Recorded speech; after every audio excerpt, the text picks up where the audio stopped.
आइए दोस्तों, आज हम आपको बताएंगे कि भगवान श्री कृष्ण जी ने माँ यशोदा के घर में जन्म क्यों लिया था। माँ यशोदा और बाबा नंद की यह पिछले जन्म की कथा है, जब वह दोनों ब्राह्मण ब्राह्मणी थे। बाबा नंद का यह नियम था कि उनके घर में कोई भी अतिथि आए वे उसको जिमाए बिना नहीं भेजा करते थे।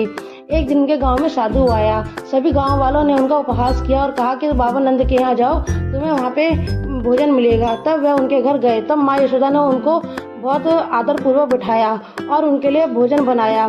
तब बाबा ने कहा कि तुम्हारे घर में एक छोटा सा बालक था, वह कहाँ है, उसको बुलाओ, हम उसी के साथ भोजन करेंगे। तब माँ यशोदा ने कहा कि आप भोजन कर लीजिए बाबा, उसने कर लिया है। तब बाबा ने कहा कि नहीं देवी, आप मुझे बताइए, आप उदास हैं। तब माँ यशोदा ने रोते रोते कहा कि बाबा घर में अन्न नहीं था। तब मैं अपने बालक को एक दुकान वाले के पास गिरवी रखाई और उससे थोड़ा अनाज ले आई ताकि आप का पेट भर सके और आप यहाँ से भूखे ना लौट पाएं। तब बाबा के आंखों में आंसू आ गए। बाबा ने कहा कि हे देवी, तुम तो बहुत बड़ी तपस्विनी हो, तुम्हारे पति का जो नियम है और तुमने उसका पालन किया है, तुमने एक अतिथि का पेट भरा है। तुमने कौन आज के ज़माने में ऐसा करता है कि अपने पुत्र को गिरवी रखा आए और एक साधु की भूख मिटाए।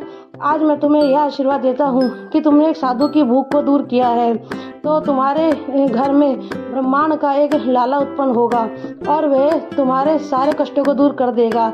स्वयं भगवान श्री कृष्ण ही आके तुम्हारे गोद में खेलेंगे।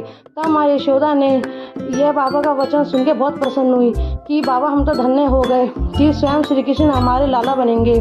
वह बाबा तो वहाँ से चले गए, परंतु माँ यशोदा और बाबा नंद का जब जन्म हुआ तब स्वयं श्री कृष्ण जी ब्रज में आए और माँ यशोदा और बाबा नंद के यहाँ जन्म लिया और उनको आनंद पूर्ण किया।